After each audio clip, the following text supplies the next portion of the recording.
learn from each other, as well as build strong and meaningful collaboration and networking.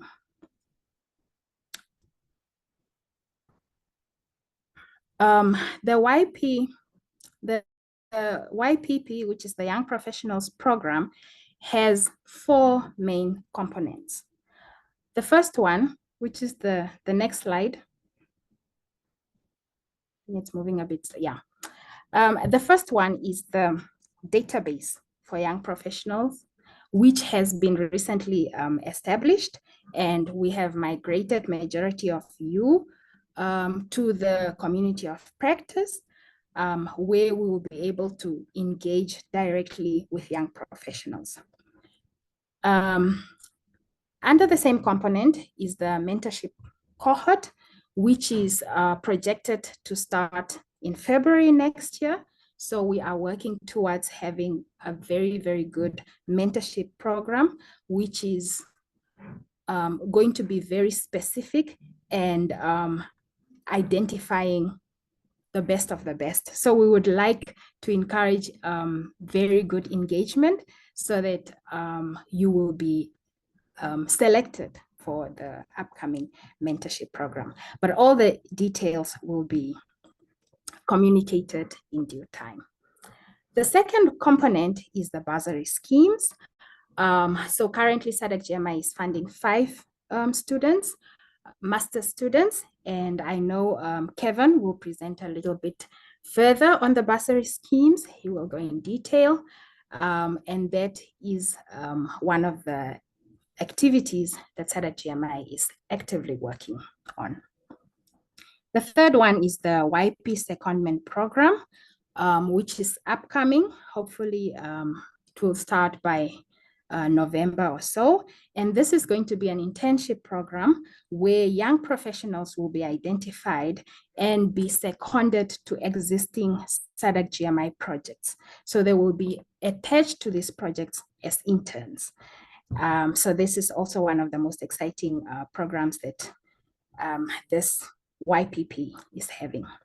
Last but not least, will be tailor design trainings, as well as trainings that are existing, and some of the young professionals can be encouraged or attached to attend those trainings.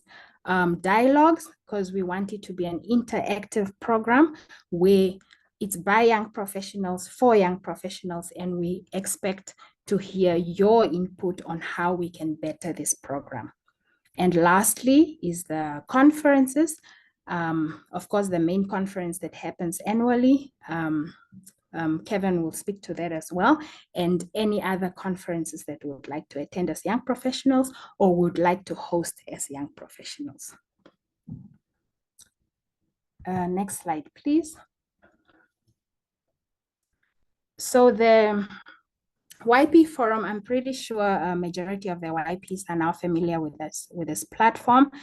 I've seen there's a lot of engagement on the platform as well, but the young professional platform is really mainly to enhance professional development. So we'd like to be sharing information on this platform so that we can easily reach our young professionals, provide some trainings, provide webinars. Secheba will speak a bit on the webinars, as well as all the details when it comes to the mentorship opportunities. So we'd like you to really be checking this platform, because this is where the majority of the information will be shared.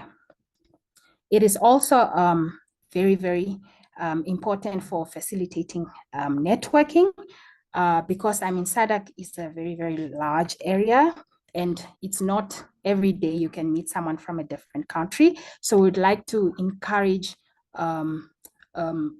collaboration among young professionals, especially those that are in fields that are similar to yours or fields of interest. I know we have a very diverse team of hydrogeologists, engineers, communications, lawyers.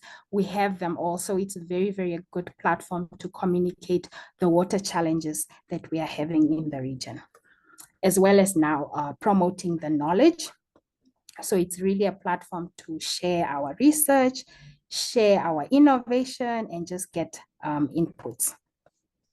Lastly, we really would like to encourage active participation on this platform. We will be having a monthly spotlight where we will identify monthly active YPs on the platform, and just have a way of engaging more young professionals on the platform.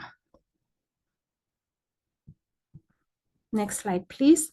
So once again, the Young Professionals Program is not a program that belongs to SADC-GMI. It's a program that belongs to us as young professionals. So we have to take that ownership of the program, because it will only be the best it can be if we all can put in our best versions into the program. And it's by young professionals for young professionals. So we encourage you all to be active in bringing forth your ideas on how we can improve the program, as well as how we can move forward. So yeah, you can always direct message myself on the forum, as well as Secheba, who is the YP liaison intern, as well as James Manda, who is also the coordinator of the whole entire community of practice, as well as drop us an email at yp@sadc-gmi.org. So that is the last slide. And once again, thank you very much for joining the platform. Thank you very much for joining the meeting. And I look forward to having very, very engaging young professional network.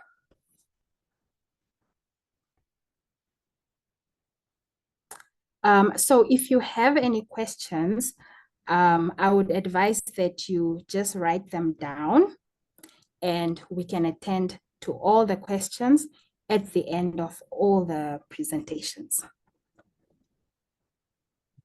Thank you very much.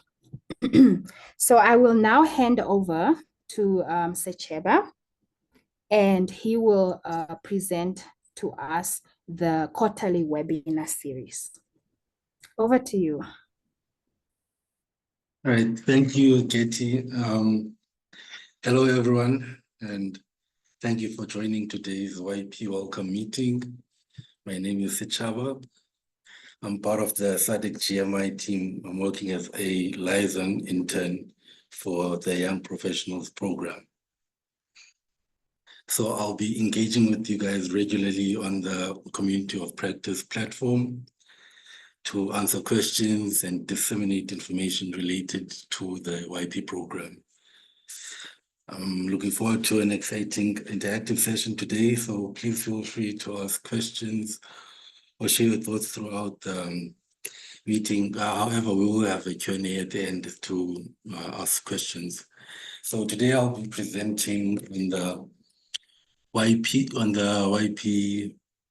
quarterly webinar series that we'll be having.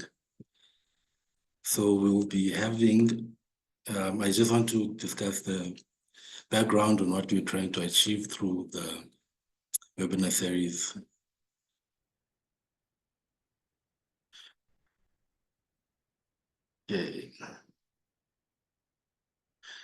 Okay, so our webinar series objective is the quarterly webinar series aims to provide a robust platform for young professionals to present their research, share insights, and discuss challenges related to groundwater management in the SADC region. There's three main key focus areas to the webinar series. The first is technical skills training. So presenters will share various techniques and methodologies used in their research, offering practical knowledge and skills to attendees. Then we have a chance of networking through the webinars. The webinars will facilitate interactions between participants, invited presenters and guest speakers, fostering valuable professional connections and collaborations. And it will also be an opportunity for career navigation These sessions will include discussions on career opportunities in different fields of study, as well as tips on how to build and advance one's career in the groundwater management sector. So each webinar will follow a specific format, and in each webinar will feature presentations by a maximum of 3 young professionals on their research, followed by a Q&A session. There will also be guest speakers or experts that will be invited to add additional insights and facilitate the discussions. So for each webinar, there will be 3 presentations that will be selected on each topic, and there will be emails sent to the YP stakeholders and experts at least 2 weeks prior to each webinar. We'll also release event pages, and reminders will also be shared leading up to each webinar. And each webinar will be recorded and uploaded on our SADC-GMI YouTube channel. So here's our link for our channel, and this will also be shared on the Community of Practice platform.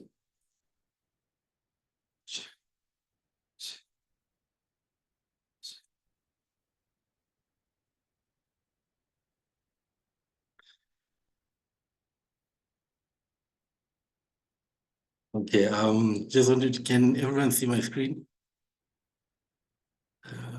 Yes, we can. Yes, we can. Oh, okay. Okay, so lastly, I just want to discuss how what the scheduling of the webinar is and with each topic. So webinars have been divided into quarters, and each quarter there's 3 webinars.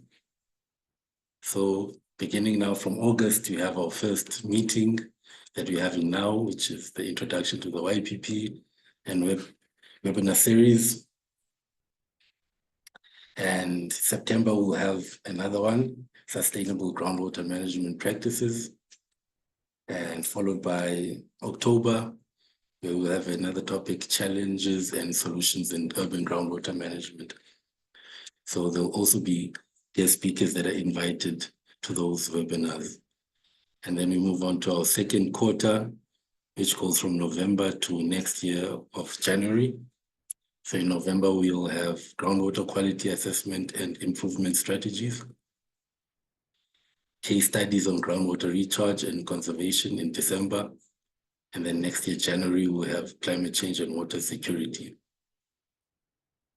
Then in our third quarter, from February up until April, we will have our third quarter for our webinars. And then February, we have community-based water management. In March, we have policy and governance in groundwater management, and then trans-boundary water management in April. And then our fourth quarter, going from May to July, we would have in May, hydroinformatics and data management. In June, emerging technologies in the water sector. And lastly, in July, we have water energy, food nexus. So yeah, there will be guest speakers on each of those webinars that will be invited as well. Okay, so that brings me to the end of my presentation for webinars. Here at the end, we just have the links for our community of practice and our YouTube channel that you can go on to listen to the recordings of each webinar. Thank you.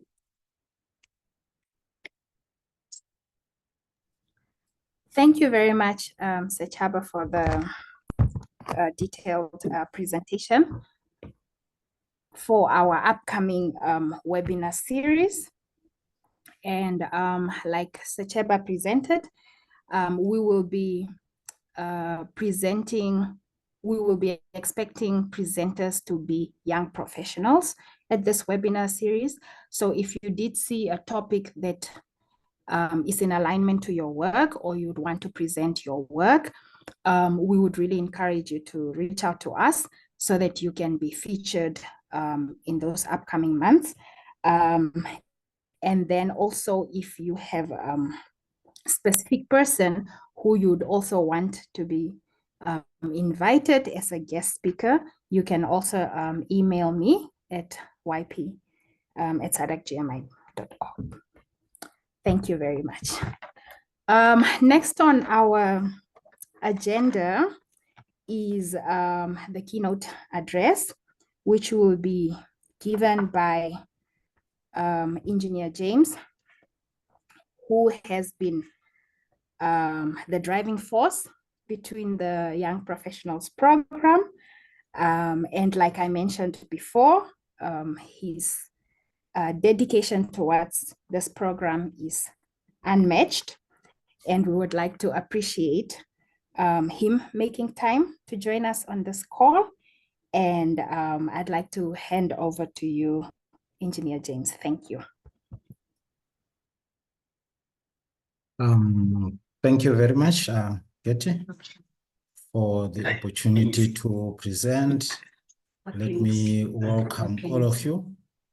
Can we mute on the other side? Okay, thank you. I was saying welcome to all of you on the platform. I have a real passion for young professionals, because my understanding is that there's a time for everyone. So once our time as the nowadays professionals in the sector passes, we have to hand the baton to a competent cohort of experts in the sector. Let me acknowledge on the platform the presence of colleagues from SADC-GMI. We've got Dr. Peterson, we've got Ms. Batanai Gwangwawa, we've got Mr. James Manda, we've got Mr. Lamini on communications, we have Ms. Luvela on operations, we have Ashley on communications, we have Molly on projects. Let me also acknowledge the presence of our board member, Mr. Michael Mala. Thank you so much for coming around. You are our cheerleader. You always encourage us by your presence, so welcome. And all of you, of course, I had said welcome.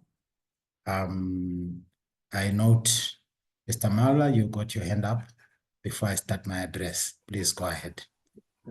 James, thank you for the welcome. Maybe I should introduce myself as being the oldest young professional on the team. This year I turned 78 years old, so as a young professional, I'm still underway. Thank you. Yes, that makes a lot of encouragement. So as young professionals, we can go as far as 78. We have a benchmark. So thank you so much for coming around and for always sharing our desire to make the invisible visible. So I'll talk a bit about this SADC-GMI. I think SADC-GMI, we talk about it in many platforms as an institution that is already mature, but it came from somewhere. It was born out of our predecessors. Just like we are doing now, we are trying to put a foundation on this young professionals program so that it goes somewhere. In the same way, the SADC-GMI was born out of the vision of those who started the idea of establishing such an institution. So I'll go through in my presentation why SADC-GMI, what is the motivation for having an institute of this nature.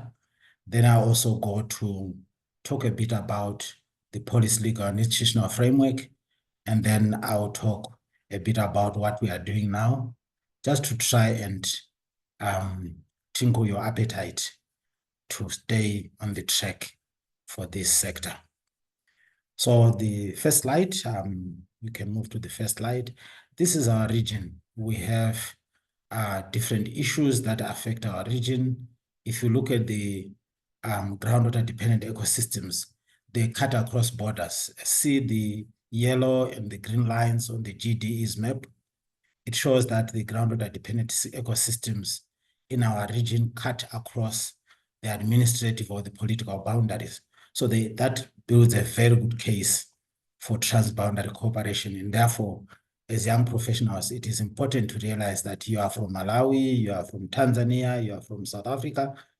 The way we look at this resource has to go beyond our boundaries. So it's not about a national allegiance, it's also about a transboundary and regional allegiance. The same goes for river basin organizations. We've got surface water systems that are cut across borders, and we also have the transboundary aquifers. These systems coexist. We've got 15 river basin organizations, and we also have 30 transboundary aquifers that overlay each other. So with that, we need to look at these systems not as isolated systems. In any case, groundwater and surface water are inseparable.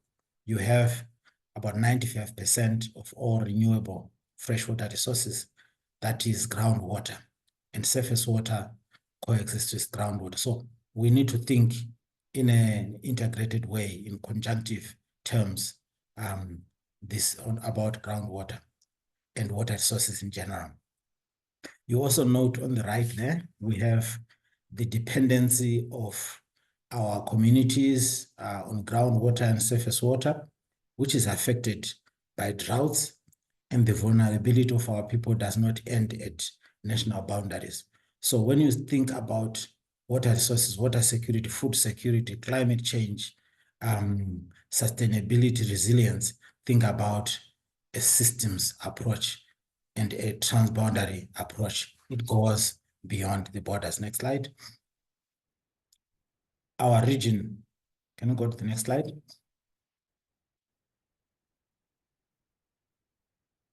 Yes, our region has got a very heavy dependency on groundwater. I think for most of you that are still growing up or wherever you are, you probably you probably come from rural areas where the bulk of the fresh water is coming from a spring, a well, or such resources. So 70% of our region's population relies on groundwater heavily for their livelihoods, for their domestic use.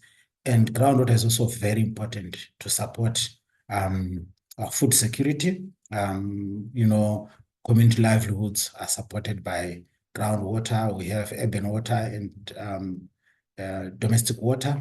We also have the supporting of ecosystems. This is something I hinted on the green map.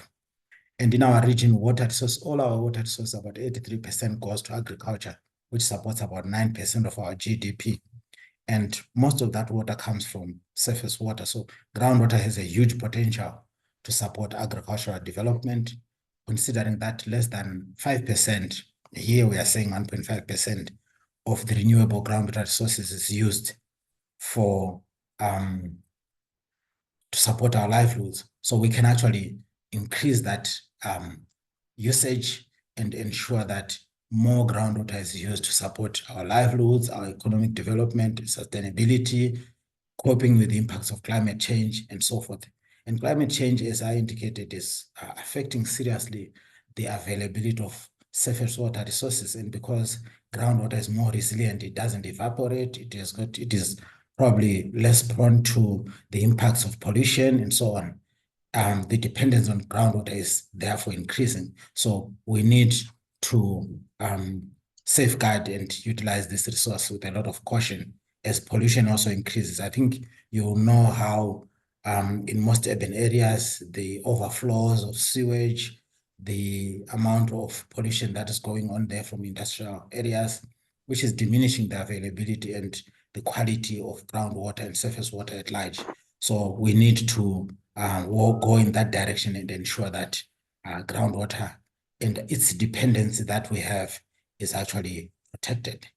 On the next slide, we also talk about the SADC-GMI. So we looked at how SADC-GMI was founded. It was actually founded from the Protocol on Shared Water Courses of 2002, which is a regional protocol which provides guidance on how member states can share and collaborate across borders on water resources. It actually gets its implementation through what we call regional strategic action plans. I'll talk a bit more about that. And these are 5-year planning instruments that we roll from period to period. I'll talk about that. So the founding statement or the founding vision of SADC-GMI was to promote the equitable and sustainable use and protection of groundwater, and as a center of excellence in the areas of groundwater drought management, management of groundwater dependent ecosystems across all the SADC countries. So this involves raising awareness, it involves identification of risk, capacity building, providing training, undertaking research, generating knowledge, and its dissemination, and mobilizing resources for implementation of different projects and programs. Next slide. So within our region, we have got an enabling policy, legal, and institutional framework. At regional level, we've got what we call the SADC Regional Water Policy, which was promulgated in 2005. This policy was followed by the Regional Water Strategy, which kind of then puts strategies in place of how to address the policy issues. And in the protocol that I just mentioned, which was developed in 2000, we have 5-year regional strategic action plans. Currently, we are on RISAP 5, which is running from 2021 until 2025.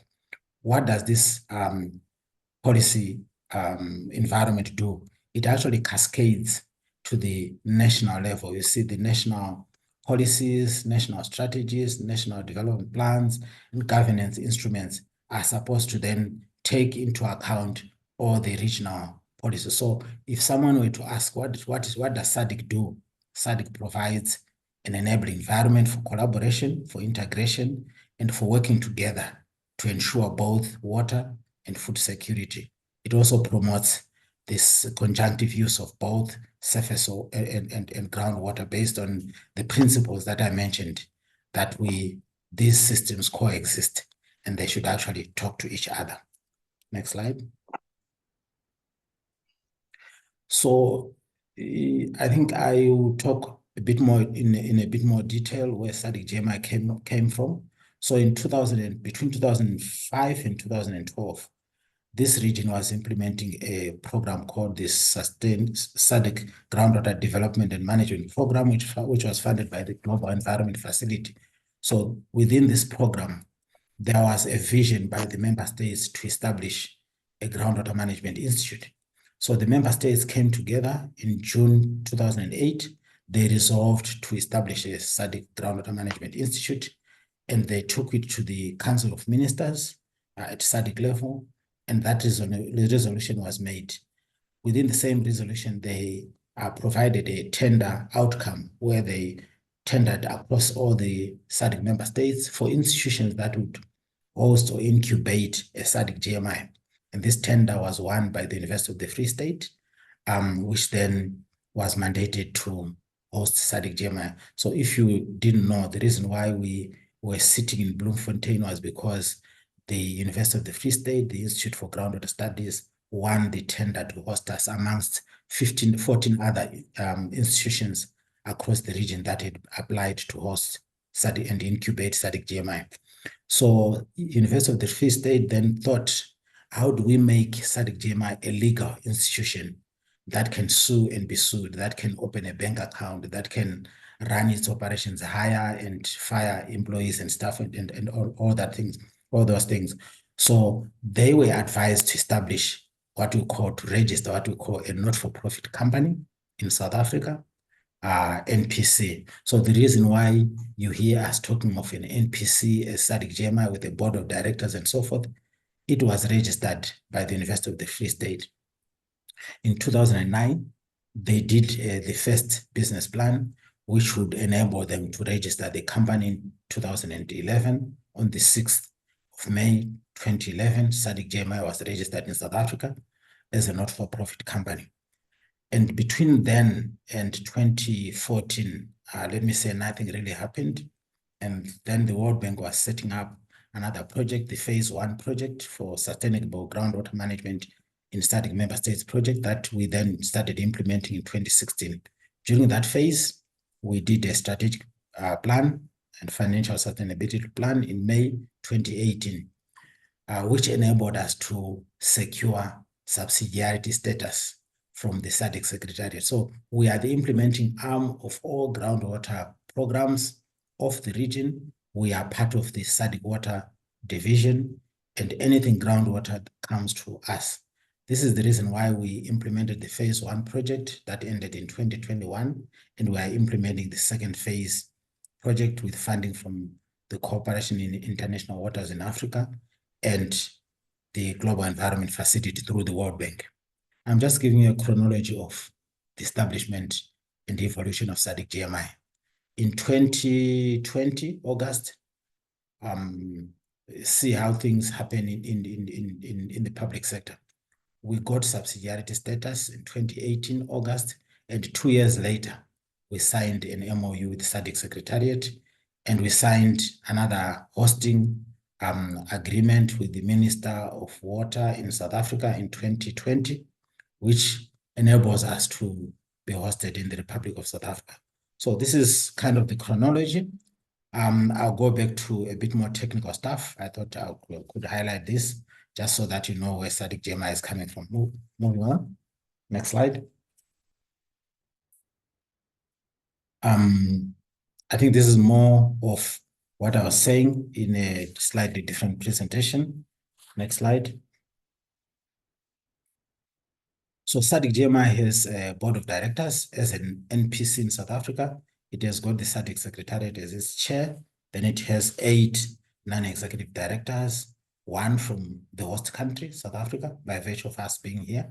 We obviously need support from the Republic of South Africa. So the Department of Water and Sanitation is a permanent member of our board of directors. Then we have 3 member states from the Troika, if you know the Troika. At any one point, they sit on our board. Then we've got 2 private sector representatives. This is where Mr. Marla comes in as the business development committee chairperson, and the other private sector board member is the chairperson of the audit committee. And then we have 2 from the University of the Free State, and then you have an executive director who is myself. So we have 10 board members as SADC-GMI. Next slide. So this is where SADC-GMI sits. Just to give you a bit more insights, you see we are sitting somewhere there, and we support the river basin organizations. We also report to the SADC Secretariat Water Division. To member states, we have what we call focal persons. I think I'll talk to this a bit later as well. But we are connected to the Water Resources Technical Committee, which is a technical committee of the directors of water in all the 16 SADC countries, which reports to the ministers of water in all the 16 countries. And then our decisions go up that way. We also collaborate with the Africa structures of water, the ministers of water, through AMCO, and it continues like that. I'll elaborate a bit more on this relationship, but I just wanted to show you where SADC-GMI sits in relation to the governance of water and groundwater in particular, right? Next slide. Okay, this is more of what I was talking about. So you see, we have the minister, SADC member states. We have a subcommittee on hydrogeology, which is a committee of technical persons from each one of the countries, 16 countries, which normally we call a focal person. And they have an alternate, and they meet twice a year to discuss on the plans and progress of SADC-GMI. And they also report to the Water Resource Technical Committee, and then the Committee of Ministers of Water and Energy, and then it goes up to Council. Then we have the host institution. Currently, we are sitting the CSIR, And then we have a board of directors. I mentioned there, you can see the diagram here. And then we also provide beneficiaries. We have beneficiaries in our work. In the member states, we implement projects, and these projects, of course, benefit the grassroots communities and institutions in the respective countries. Next slide. This is our intervention logic. Just to give you another idea, we try to intervene on 3 pillars. The first one is the coordination. We coordinate SADC-GMI with the member states through the structures, SADC Council, Water Ministers, Subcommittee on Hydrogeology, and Water Resource Technical Committee on the extreme left.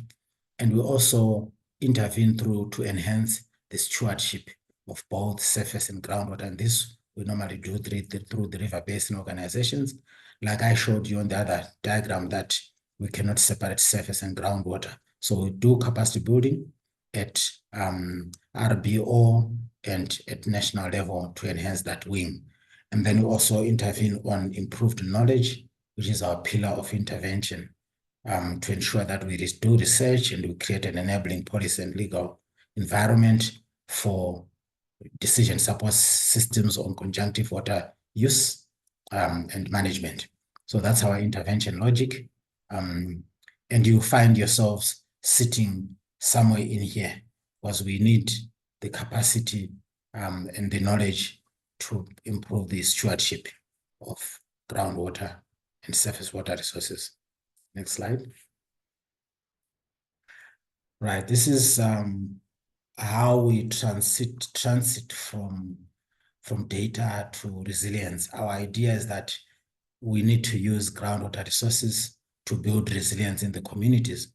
So you find we normally do what we call transboundary diagnostic analysis, or analysis, technical analysis. We look at the scientific structure and information on the groundwater systems. How is it structured physiologically, the biological, chemical, and spatial issues.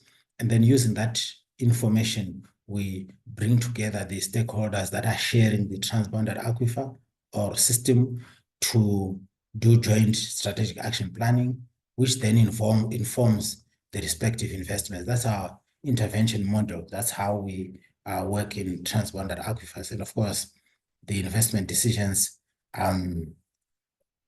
go along infrastructure development, agribusinesses, and resources protection.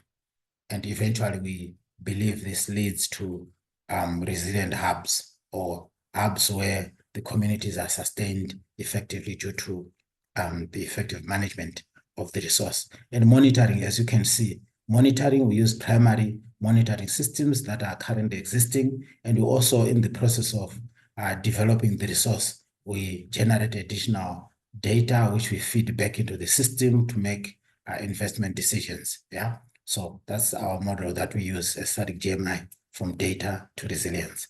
Next slide. Okay, this is just something to confuse you, but should not confuse you as such, but just to show you the number of transboundary aquifers we have worked on in the region since our establishment. You see there's the Stamprit. This was worked on by UNESCO, IGRAC, and the Swedish Development Corporation. It falls within Orasicom. We also worked on the Ramotswa. This was USAID, IMI, and ourselves. We have the Shire, shared between Malawi and Mozambique. We also have the Tuli Karoo, and we have the Eastern Kalahari Karoo transboundary aquifer. And we also have the Kaklia Brae, which is not indicated here. But just to show you the project management arrangements that the collaboration that we have as stakeholders in the region to improve the knowledge of groundwater in various forms. Yeah. Next slide. Then this would be my last slide. I thought I would just, in quite a number of areas, just provoke your thoughts on where does SADC-GMI come from? What does it do? What is the basis of our operations, and what are the types of work that we do? moving forward, you can then generate your areas of inquiry or interest from what we do. Can I pause at this juncture or end at this juncture and hand it back to you, Getty? Thank you. Thank you very much, Engineer, for your presentation and your keynote today. It was very interesting to see the evolution of SADC-GMI, and it brings me inspiration on how we will see the evolution of the YPP one day as young professional founding members of the program on the call today. I feel like we are really inspired and we hope to make you proud and as well be the oldest young professional in 50 years time as our board member indicated today. Thank you very much. Before we move over to the next presentation, I'd like to ask Ashley if he can drop in the chat the registration link so that all the members on the call that have that are joining the call can just register. That will be very good. All right, thank you, Ashley. I see the registration is in the chat now, so just click on the link and kindly register. Our next speaker, our guest speaker, is Dr. Kevin Peterson, who is also very, very young at heart. And I'd like to warmly welcome you to the meeting and give you the floor to present to us on the bursaries as well as upcoming conference. Thank you very much. Yes, thank you, Getty, for that kind introduction. Yes, I'm young at heart. I've basically got 30 years of groundwater research, development, and implementation experience. So I'm really stoked and glad to be part of this forum. As you can see that you know, I also started as a young professional, and it's important that you understand, and then I will try to introduce some of the key areas in my development where I got some assistance from or some support from mentors, and I think that is such an important mechanism for us. So thank you for making me part of this program. Next slide, please.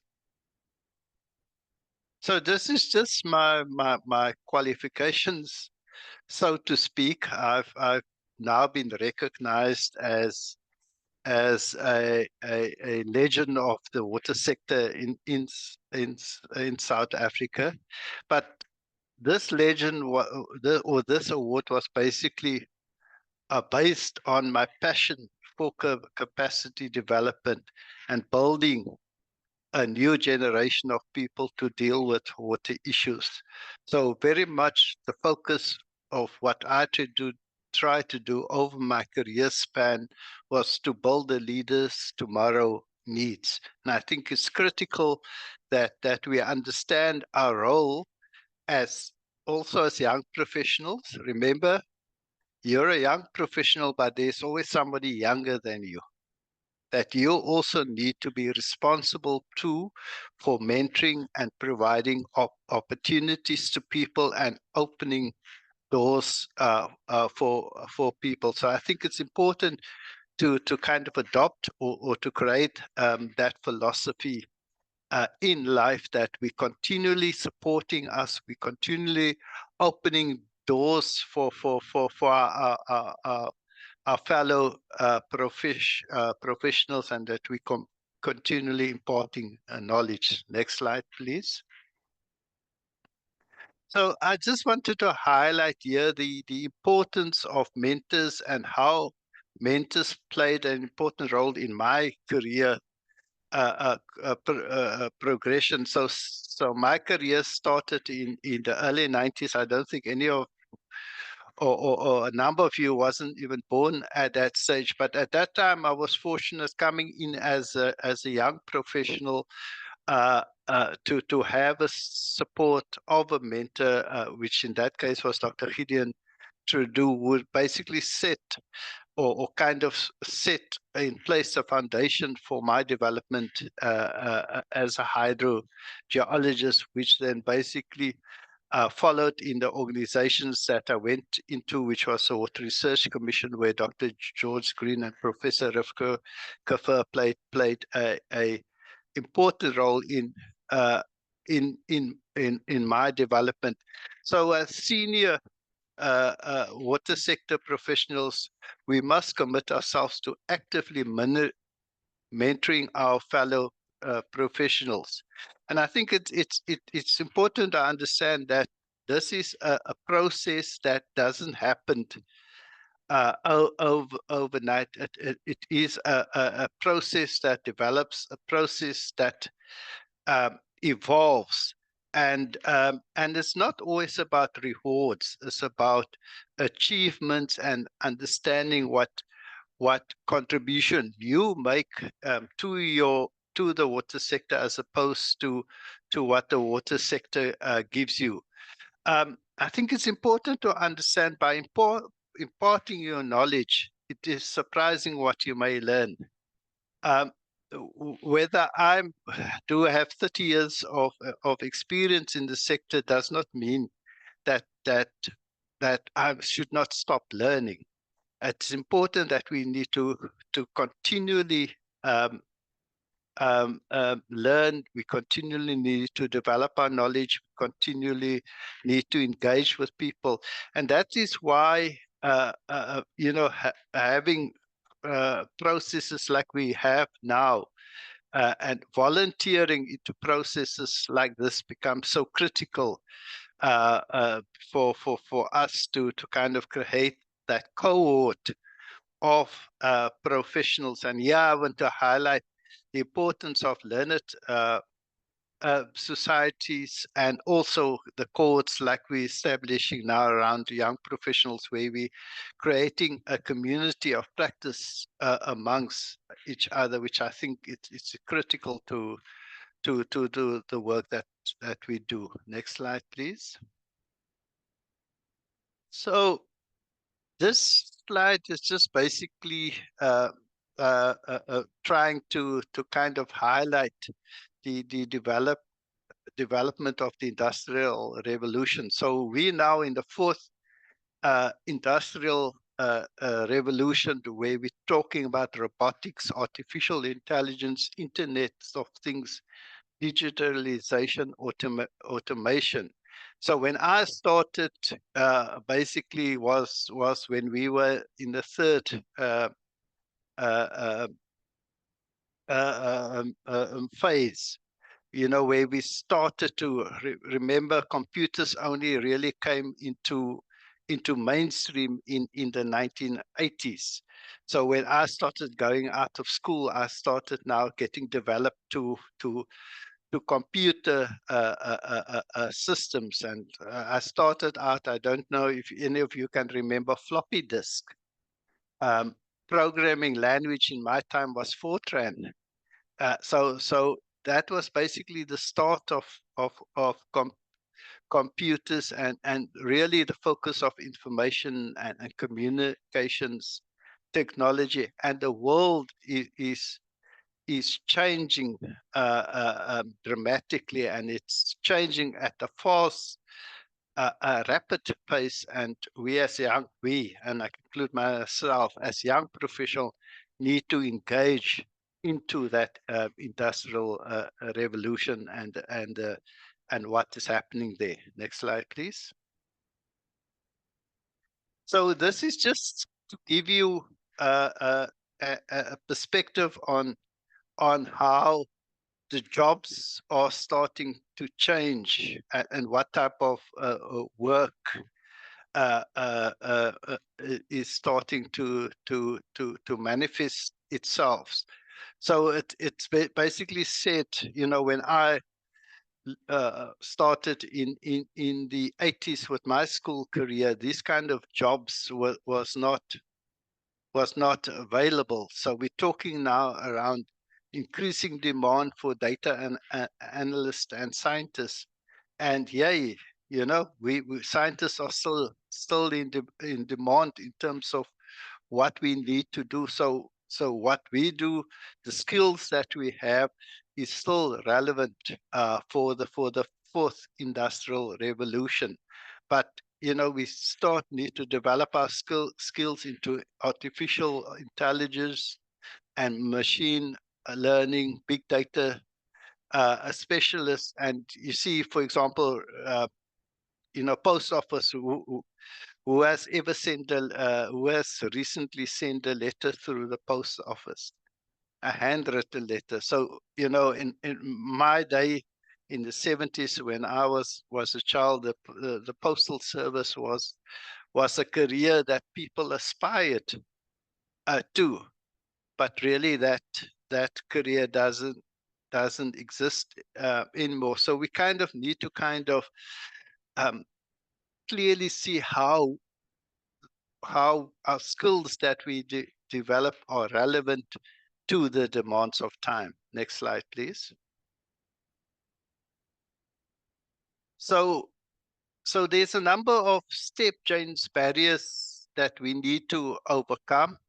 There's obviously technocratic barriers, there's language and cultural barriers, hierarchical decision-making, tokenism and box ticking, university training with significant focus on theory work, also the issue of internships that is blurred with employment. So as young professionals, or through this process or through this program, we hope to kind of address the issue of moving beyond the theoretical frame, but exposing our young professionals to the realities of the challenges and the issues that we have out there. Next slide, please. So you are the most important resource that we have. It's all about people. We're truly a human movement where any connection that doesn't absolutely lean into people will go nowhere. So it's critical for us as SADC-GMI to engage our knowledge brokers, our knowledge resources, because it's only through skills like analytical thinking and innovation, active learning and learning strategies, complex problem solving, and exposing us to those type of skills that we then will be able to start making a real difference in terms of challenges that we have out there. And within Africa, we've got our biggest resource is our young people, and we need to leverage them. And I believe that it will become a momentum that will take us forward to be the leading nations in the world in the years to come. I strongly believe that people will look to Africa for people because of our ability to engage one another, the ability for us to cross boundaries, the ability to think differently. So I think those are some of the issues that we have. Next slide, please. So what I'm going to talk through is just two interventions that we have, which is basically our bursary scheme and basically our conference. Next slide. So basically, our young professional strategy speaks to enhancing professional development, providing training, resources, webinars, and mentorship opportunities. It's also about facilitating networking, encouraging interaction and collaboration among young professionals. It's also about promoting knowledge sharing, creating platform for sharing best practice, research, and innovations. And like I said previously, by sharing, you learn much more. Keeping things to yourself, you're basically just internalizing your own knowledge, and you're not allowing knowledge to flow out of you and knowledge to flow into you. And that is very critical in terms of what we do. And obviously we want to encourage active participation to foster a sense of ownership and involvement in the community of practice. Next slide, please. So SADC-GMI initiated a bursary scheme, which was initiated last year. We called for bursary applications to solicit applicants from young professionals under 35 from SADC countries pursuing master studies at any SADC university, but the call was through their supervisors. So we targeted universities within the following networks for which SADC-GMI already has partnership arrangements: the Southern African Network for Water Centers of Excellence, SANWACHI, SADC WaterNet, and also the Africa Groundwater Network. And through this process, we were fortunate enough to do, at this stage, five awards. Next slide. Next slide. And this is just our current bursary holders. We are privileged that one bursary holder will present a result, and obviously we want at some stage, as resources permit ourselves and it becomes available, we obviously want to grow our cohort of bursary holders, but we are fortunate to have some of these holders currently. Next slide, please. So one mechanism or platform that we've created for involvement of the groundwater sector in SADC and also the young professionals basically is the SADC-GMI conference. So our sixth iteration of it will be held on Wednesday, 13 November 2024 to Friday, November 2024 in Maseru, Lesotho. Next slide, please. So this slide just provides an overview of past conferences. The conference is held annually and provides a platform for advancing knowledge sharing on sustainable groundwater management at national and transboundary levels across the SADC member states. And basically that just provides an overview of the various conferences and the themes for the various conferences. Next slide, please. So this year, the theme is about promoting peace across borders through conjunctive water management. And the sub-themes focuses on using advanced technologies, harnessing data, establishing innovative governance structures. So our call for abstracts has closed. To date, we've got 70 plus abstracts for the conference, so we're looking forward to put together an exciting program. Next slide, please. So as I've mentioned, the deadline for abstracts was extended by the month, so these dates are a bit will change somewhat. The notification of abstract acceptance will probably not happen, probably more towards the middle of September. And then obviously we need confirmation by authors and presenting orders, their registration, and then also the final program, which will be submitted by end October. And obviously the conference run from 13 to 15 November. Next slide. So basically, early bird conference registration will end 20th September.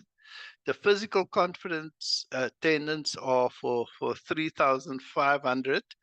And then obviously there's a late conference registration of 4,500. But young professionals, students are allowed to attend the conference for free, and those are those that are below 35 years old. I think that's my last slide, Getty, so I'll hand over back to you. Yeah, and just this slide is just the conference modalities. We'll obviously have high-level plenary sessions. We will have keynote and invited speakers, technical presentation, and poster presentation, and also panel discussions. And I see the question, is there a link to register for the conference? So I'll just ask Ashley or one of the colleagues to put the link on the chat box, or you can go to our website. Thank you very much, Katie. Thank you very much, Kevin. And of course, we can all agree to your award, which is a life dedicated to helping the Cinderella of water resources shine at the ball. And as we can attest to the beginning of your presentation on how you are very passionate when it comes to young professionals. And I just want to reiterate your words on being patient, being able to volunteer, and also continuous learning coupled with knowledge sharing. So I hope the young professionals were able to pick up all the nuggets that you gave us with your presentation, and we appreciate having you on this meeting today.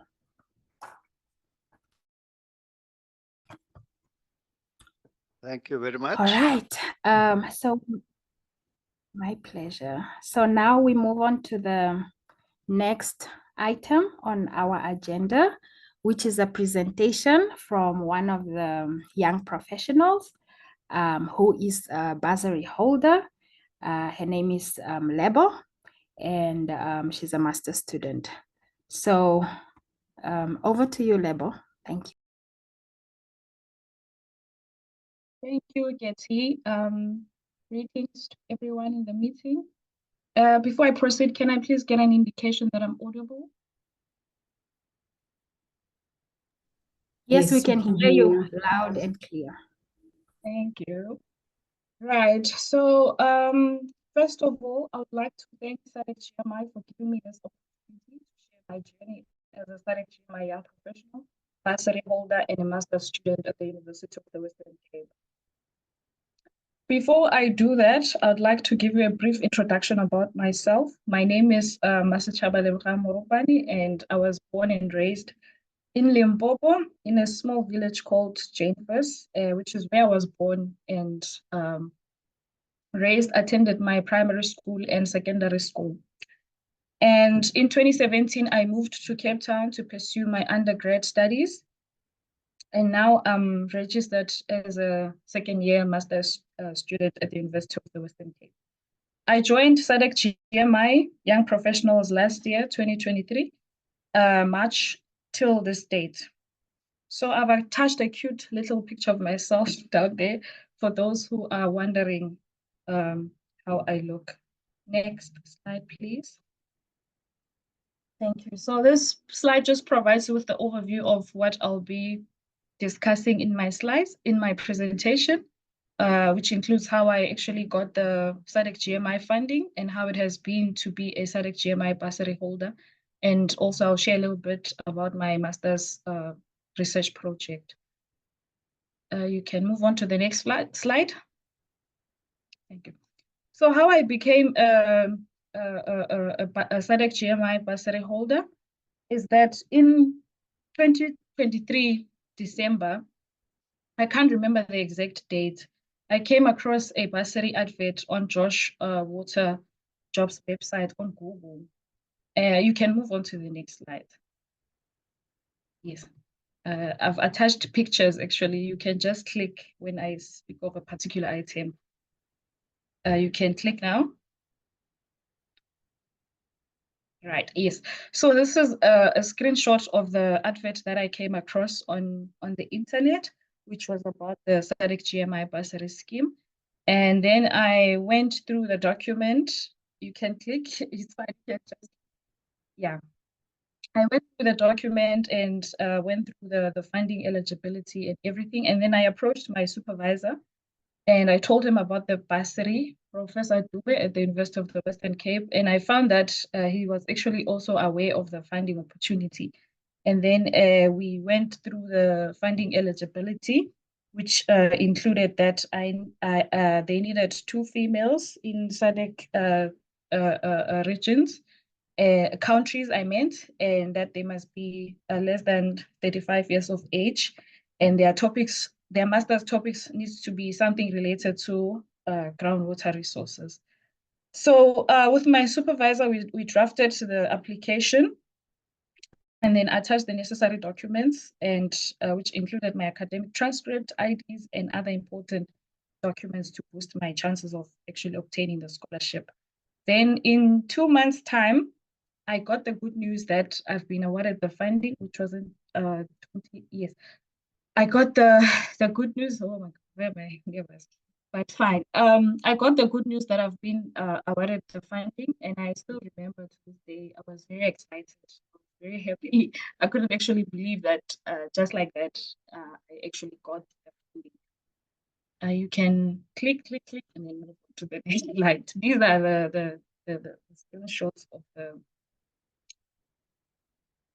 Yes, these are the screenshots of the process that I went through to actually acquire the funding. Yes, this was a letter that was the academic transcript, the golden key certificate. Yes, and finally the bursary award. You can move on to the next slide. Thank you. So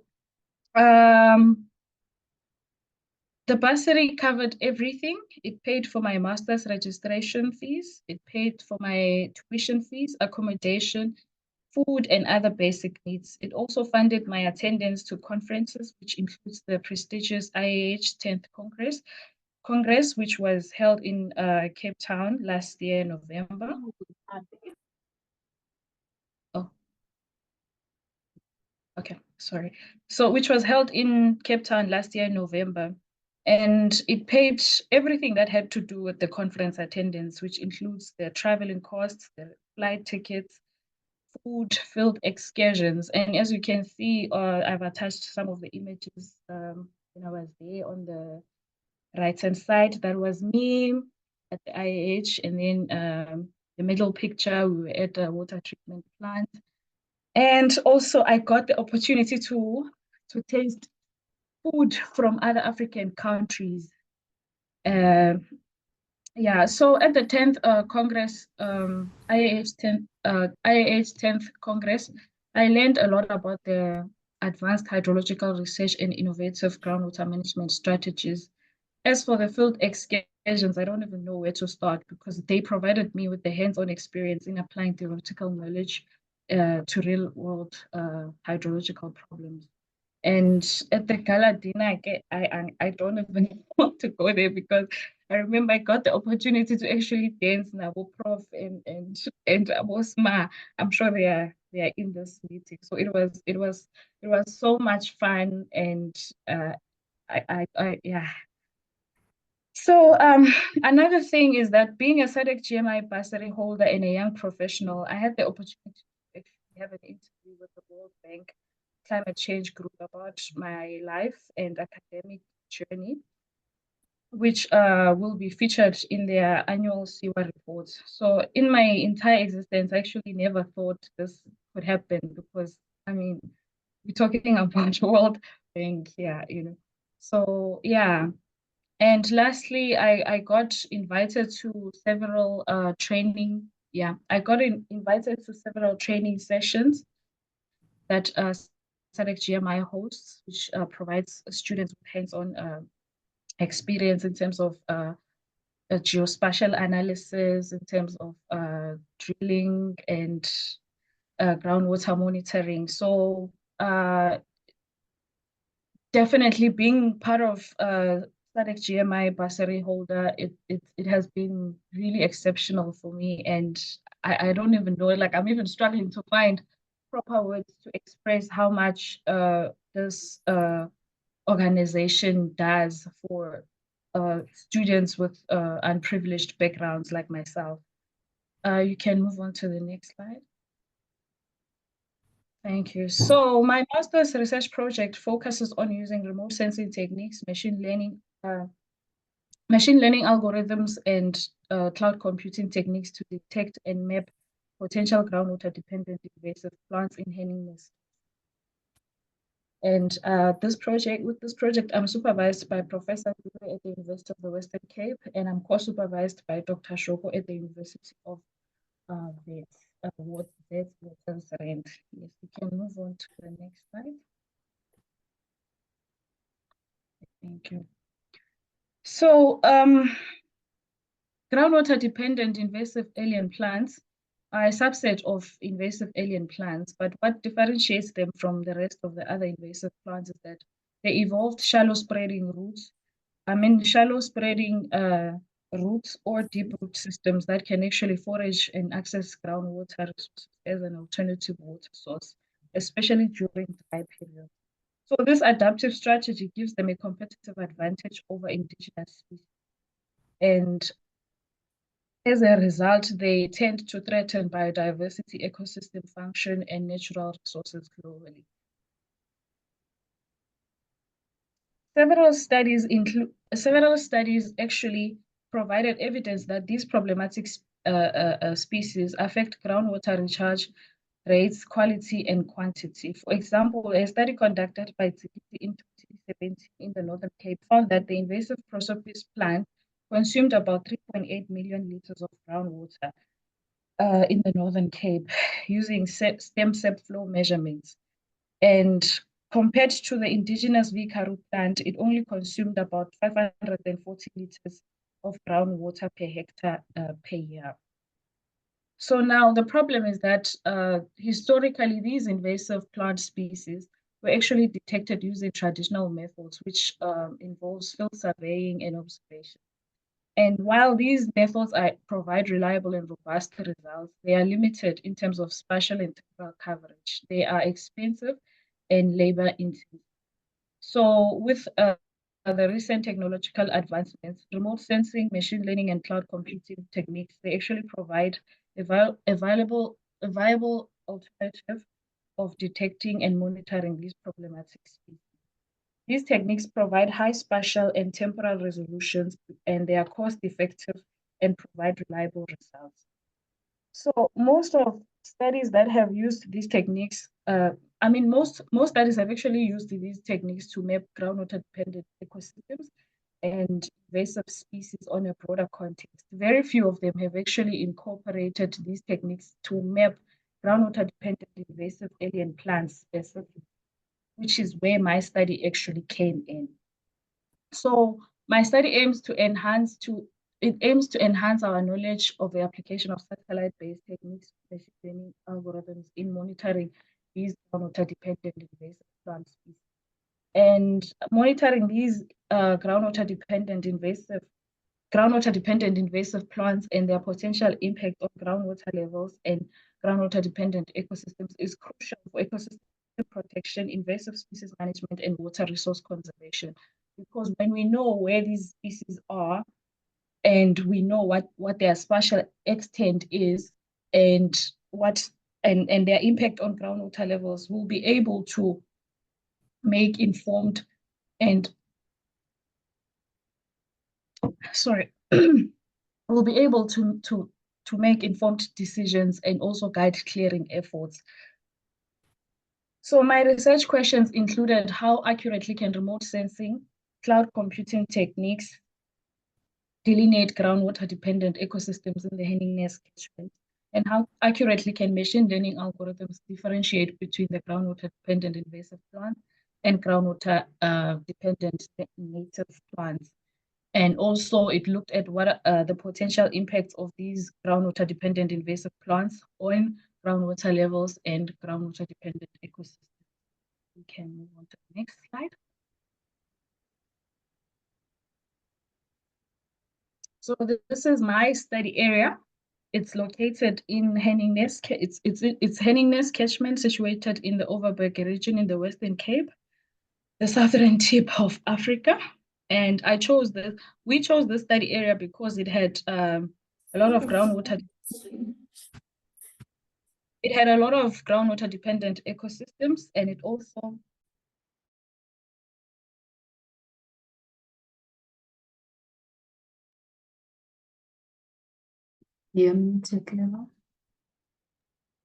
oh, sorry.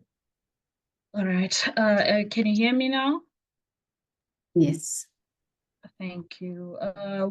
Which part did you last hear, or do I need to start all over again for the section? You were giving No. the reasons how you chose the study area, I think. Oh, thank you.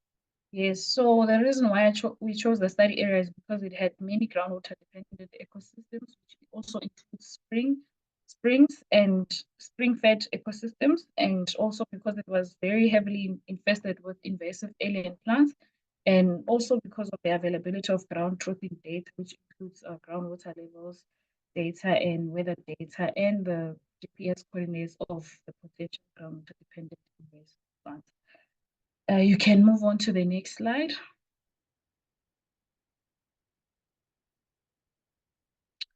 So the methodology that I used included computing spectral indices from Sentinel-2 and Landsat-8 satellite datasets, and also including the groundwater environmental indicators, which included the slope and profile curvatures derived from the DEMs, and the land use land cover maps, and the lineament density, which influence the occurrence of groundwater resources. And these were overlaid to obtain the potential groundwater dependent ecosystems in the catchment. And then to detect and map and to validate these groundwater dependent ecosystems, we use the groundwater levels data. And then machine learning algorithms, which includes the random forest, CAT, K, neighbor, wood, and the support vector machines, naive Bayes, were tested in terms of differentiating between the groundwater dependent invasive plants and groundwater dependent native plants, invasive and native plants. And the impacts of groundwater dependent invasive plants on groundwater dynamics was assessed through the regression analysis, which included the spectral reflectance of NDVI versus the depth to groundwater levels in a form of a time series. You can move on to the next slide. You can click. Right. So the results of the overlay analysis of the spectral indices and environmental indicators data enabled us to detect areas that are dominated by vegetation that is most likely to be relying on groundwater resources, which in this case is shaded by the color red on the map shown on the left-hand side. And you can click again. Right. So these areas were validated by overlaying analysis of groundwater levels data from the 28 borehole monitoring stations in the catchment. And this provided us with the opportunity to see whether there's even a chance that these these species could actually be relying on groundwater resources, and where are they concentrated in terms of spatial context relative to the shallow groundwater resources.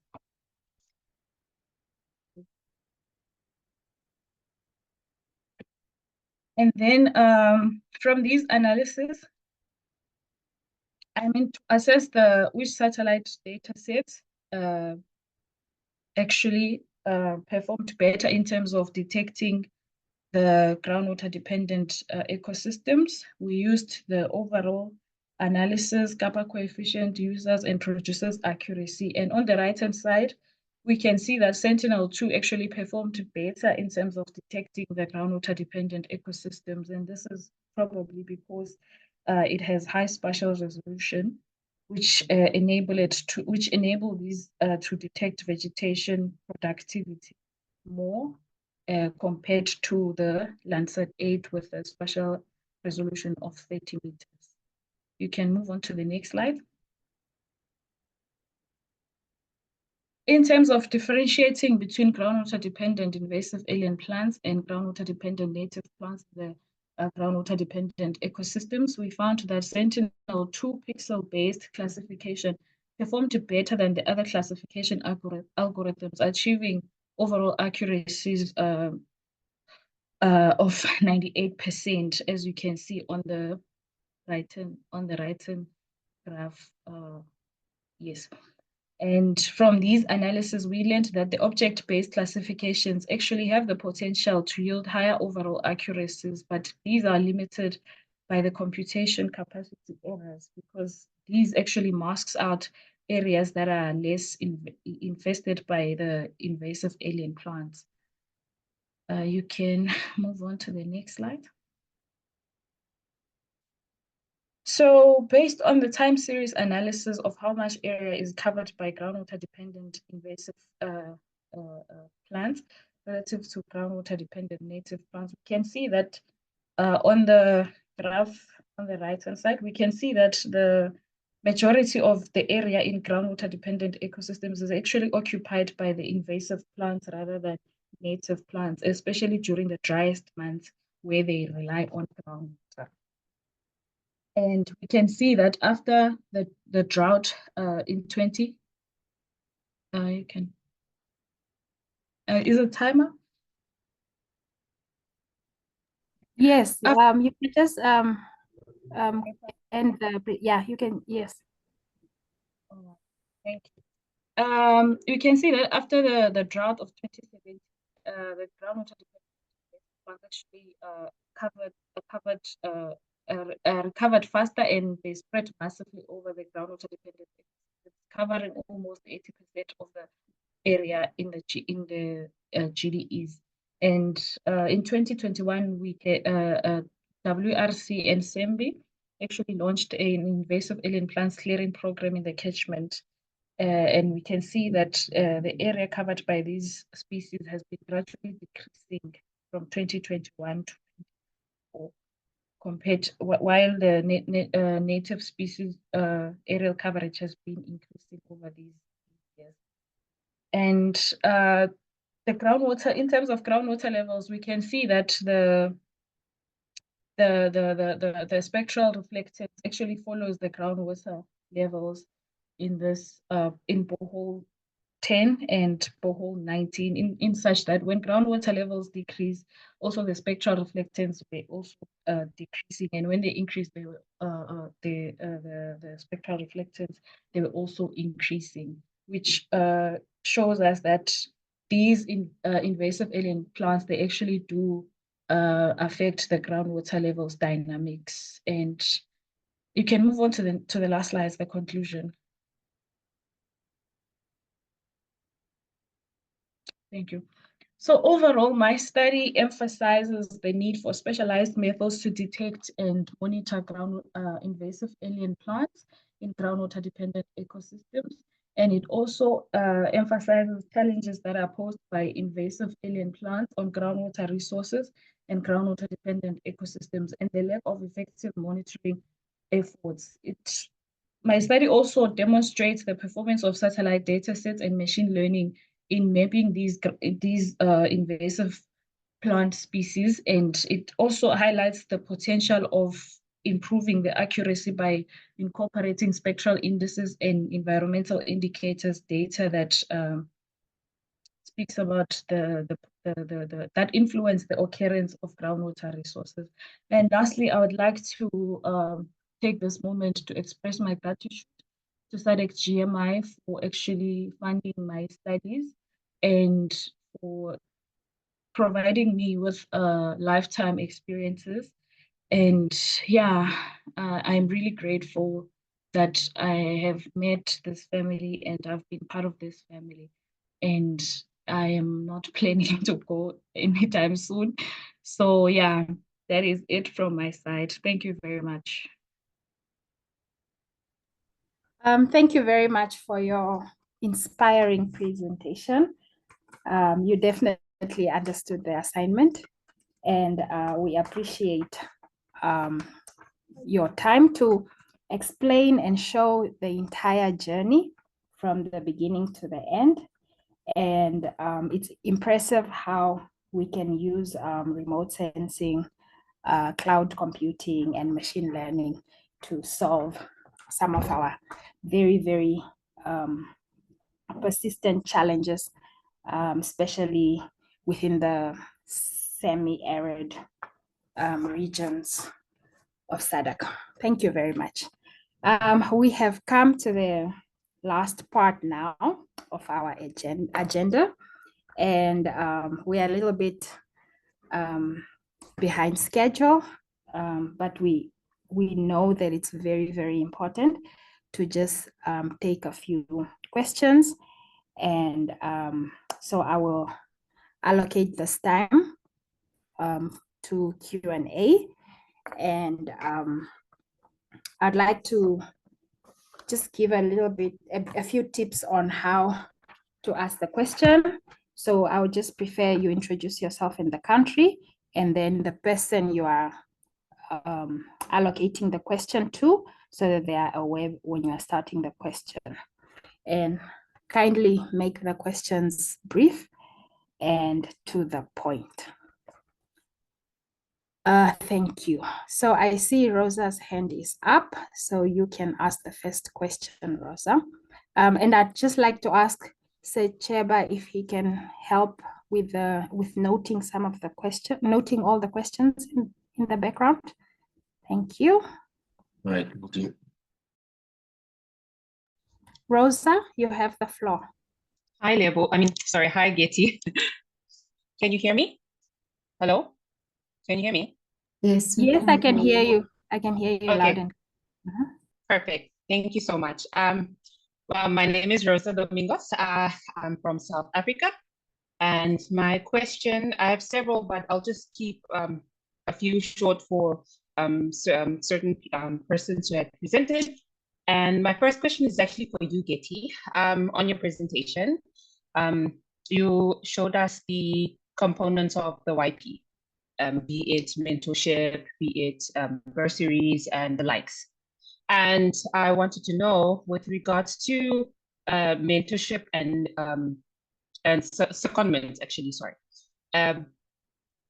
What is will the presence be that the YPs would have to be at the area of, let's say, work physically, or will there be some sort of like a remote setting for that? Because that's one thing that really caught my eye.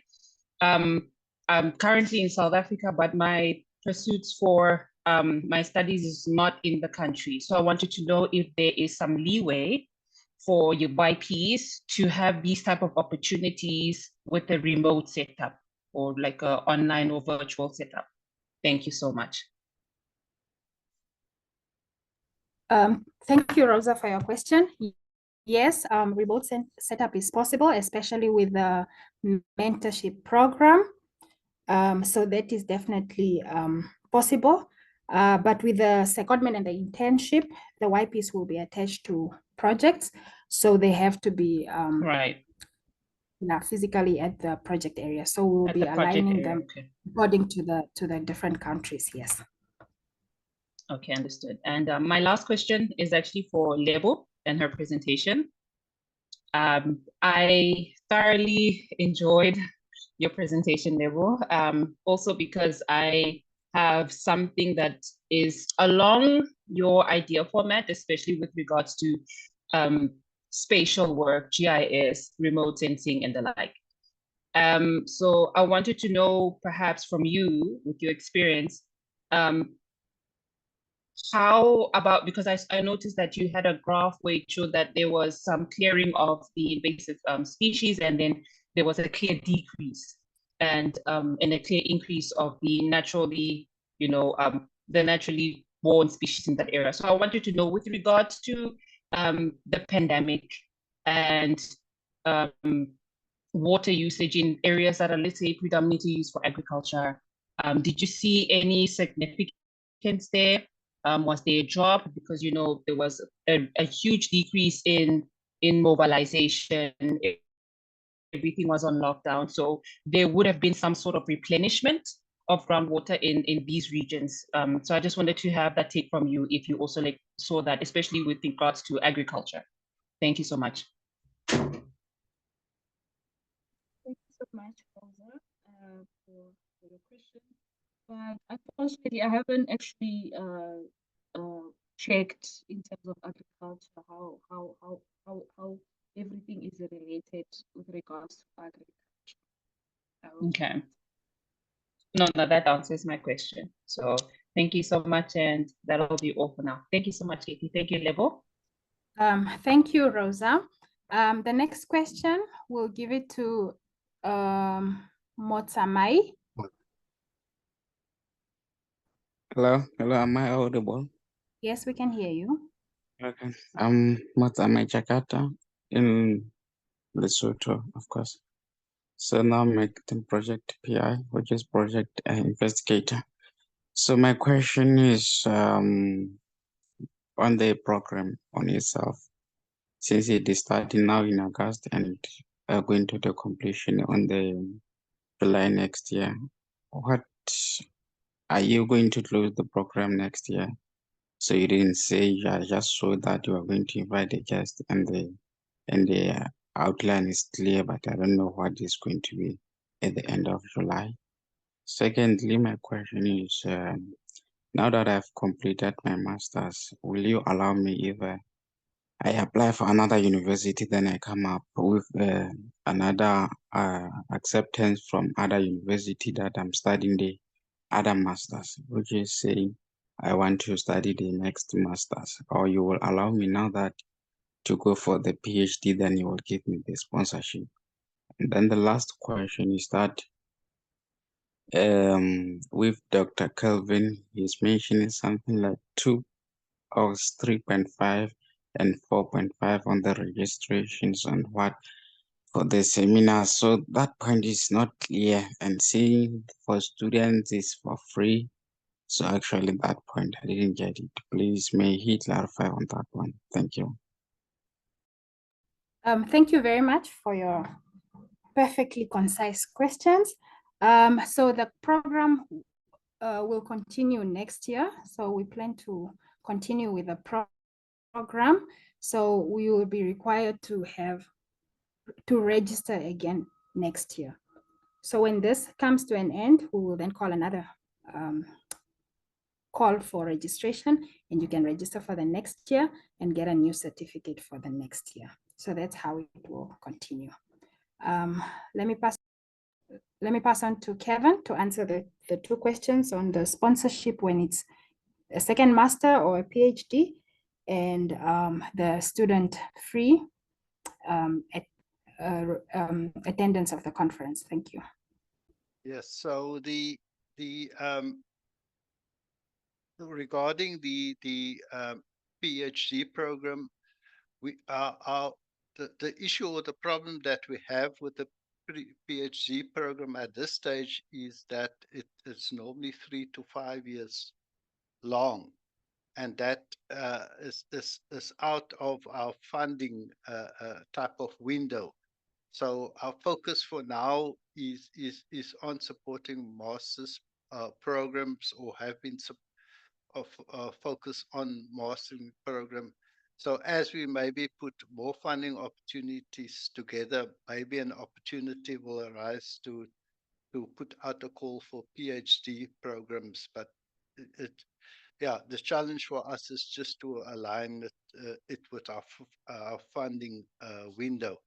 Around the conference fees, the conference is basically free for students and young professionals. So those under 35 years old can attend a conference for free.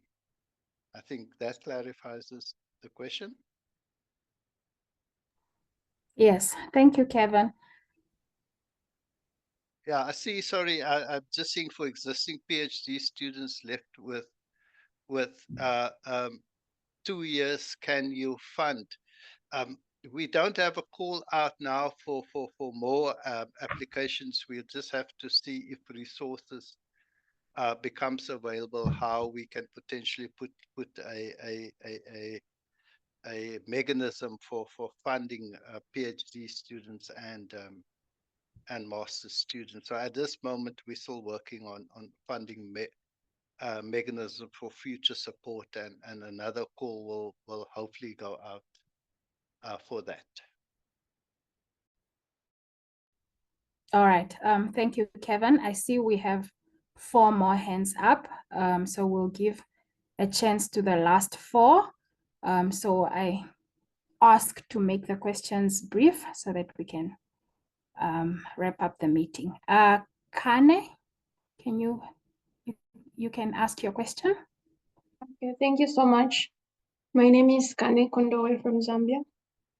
I wanted to find out on the laid out program in the second presentation, there was a mention to saying we'll give an opportunity to like 3 young professionals who have maybe some research that they're doing for them to present.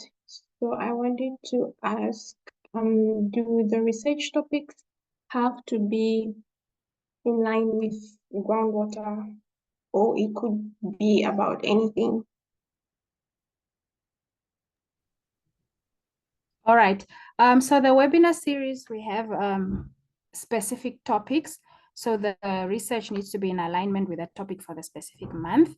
But if you have something that you'd like to present, you can email me and we can discuss how you can present it. Thank you so much. All right. Tebetile. Good afternoon, everyone. Firstly, Good I'd like to thank all the presenters for their great presentations. My question will be directed to Engineer Sauramba. So I wanted to ask, of the studied transboundary aquifers, has SADC-GMI done any research on how climate change affects the sustainability of these transboundary aquifers?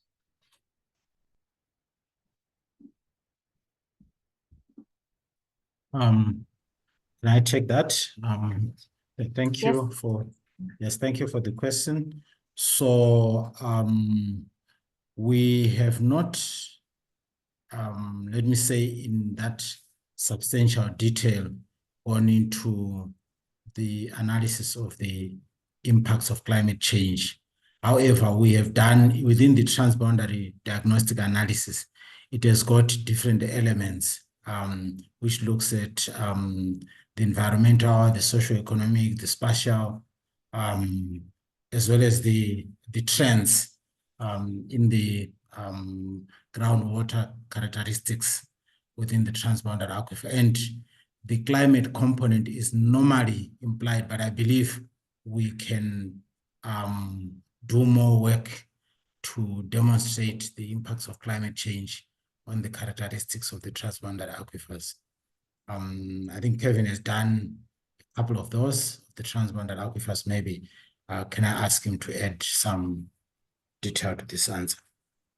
Yeah, so we've done some work on it. The issue that we have is that we don't have the time series data to do a detailed analysis, and that is a challenge because we don't have the monitoring data to look at, you know, what the implications are. What we've certainly found out is potentially how what we've done is we try to build scenarios in terms of understanding how climate change may impact groundwater resources, and then basically from our perspective, or from a groundwater perspective, we also try to understand how climate change will contribute to episodic recharge. So yeah, a lot of work still needs to be done, but there has been movements in this regard. While I've got the floor, I see there's a couple of questions around. So can I just address that quickly, Getty, sorry. Yes, yes, you can, Kevin.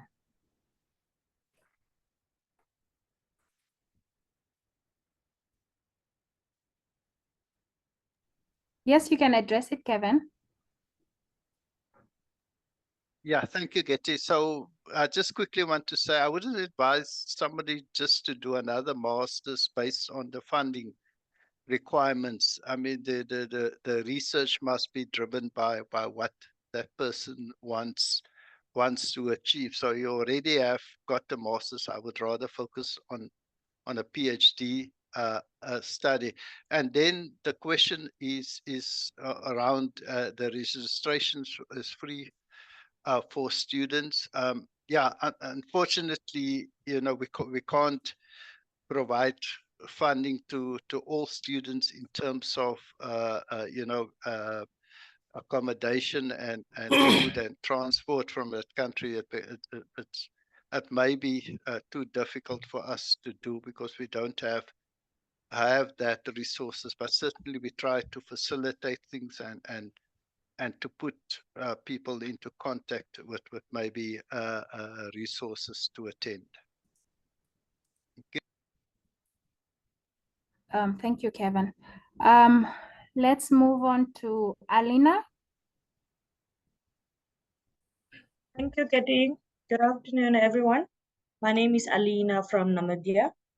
I have, I think, 3 brief questions, but I think the third one is partly answered, especially for the Congress in Lesotho. I saw that there was a waiver of registration fees, particularly for students and young professionals. And I think that is commendable from the side of SADC-GMI. But it's always challenging to secure funding for especially traveling, which happens to be very heavy depending on which part of the world you're coming from. I wanted to find out, besides the SADC-GMI 6th Groundwater Congress in Lesotho, is SADC-GMI currently supporting anyone or any group of persons towards other water congresses for this current year?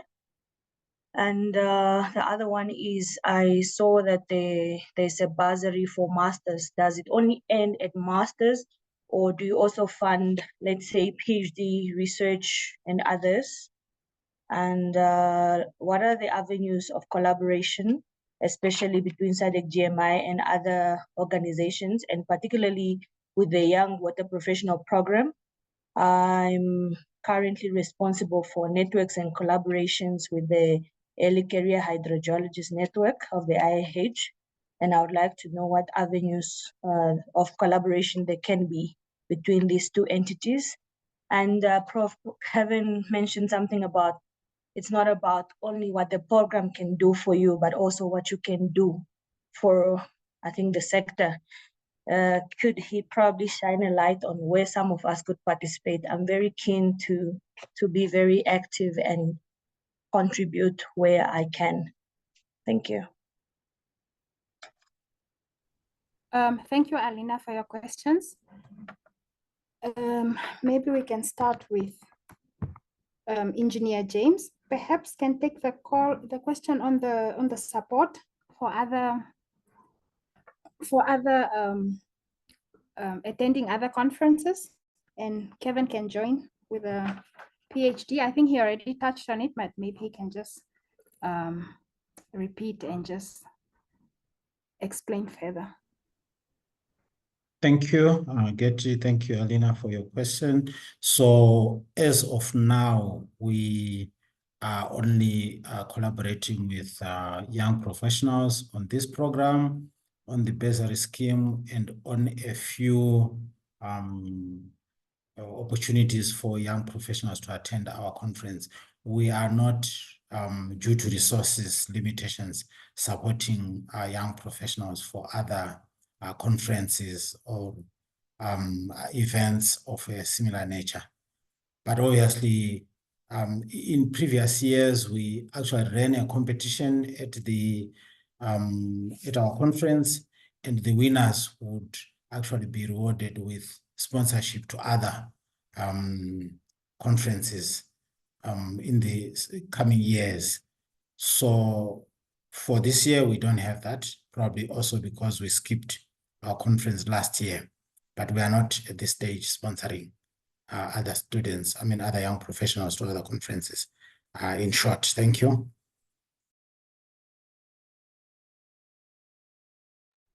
All right, thank you. That I think that covers both collaboration and the attending of other conferences. And when it comes to the early career and other networks, I think the Young Professional Network program is open to have presentation from different networks and getting to learn. We can invite some of your members to present at webinars if they are interested. So that kind of collaboration, we are open to it. Thank you. So the last. Sorry, Getty, for coming in. There's just to reflect on the PhD and the questions of what can we do, what you can do. So the yeah, I already responded to the PhD. Currently, our program doesn't accommodate that just because of the funding issues, because a PhD program is much longer, and we don't yet have an opportunity to fund such an arrangement. And then what we can do is basically volunteering yourselves and see where you can make a difference. So it's either in a conference. I'm just thinking about being involved in developing, as a young professionals, being part of the developing the scientific program for a conference, volunteering into that. That is just one example. Or creating what is the word? Opportunities for engagement. So it just depends. It's open really for anything that you think you can make a contribution. I'm just highlighting as an example, maybe facilitating into a conference program and reviewing abstracts as an example. Thank you. Thank you, Kevin. So we have the last question that we will take from Mkolo. I apologize for the pronunciation. Hi, can you hear me? Can you hear me? Sorry. Yes, we can hear you. Go ahead with your question. Thank you for the platform, and thank you to all of the presenters. And yeah, I really admire the SADC initiative. And my question, to be brief, is with regards to projects, essentially. My name is Mkulu Maseko from SAON in South Africa. And what SAON does is essentially long-term research, monitoring and research. We're a business unit of the NRF. And so I wanted to basically ask is there opportunities or platforms to sort of communicate about collaboration, particularly designing projects, proposals, and so forth, and the scale that SADC is actually looking at? Is it limited to only regional scale project, or does it go down to local scale project size and stuff? Yeah. So yeah, I'm not sure. Thank you for your question. Too, actually. I will direct it to Engineer James. Okay. Thank you, Getty. Thank you, Sir, for your question. So as SADC-GMI, I think we are talking of the Young Professionals Program and the researches that we do as part of that. We are also a company, a not-for-profit company in South Africa, and we do work across the SADC region. One of our strategies is to support knowledge generation and dissemination, and as a measure to improve the understanding of groundwater, as well as a way to source funding for our sustainability. So we often, occasionally also respond to calls for applications to access grants for research, as well as leverage on those to also build our operational budget. So I think my understanding is that you are saying, would we partner with an NRF to undertake a research? We have an MOU with the WRC in South Africa for similar kind of work, which we can actually partner to collaborate on research for a variety of reasons. One, for knowledge, and two, for sustainability. I hope that kind of edges towards your inquiry. Does it? Yes, James, it does. Thank you. Thank you. All right. So that was the last question that we'll take, but we are at the community of practice, the Young Professionals Forum. You can send us a message there for any questions that you still have, any clarification that you may need, or email yp@sadc-gmi.org, and we'll attend to your questions. At this point, allow me to thank our presenters for taking time to prepare presentations, as well as joining us at this meeting. And I would also like to thank all our participants for staying on the call. I know I have been very, very poor with time, and I apologize for extending into your lunch. But I do appreciate that you were able to stay on the meeting until the end, and I appreciate that very, very much. So I hope this will be the beginning of this engagement, the conversation, and we can continue it on the platform. The webinar series, the topics will be updated on the Young Professionals Forum, and you can familiarize yourselves with the topics and see which ones align to your research and interest. So with that, if we do not have any, okay, I see Sma's hand is up. Let me give you the floor, Sma. Yes, mine is just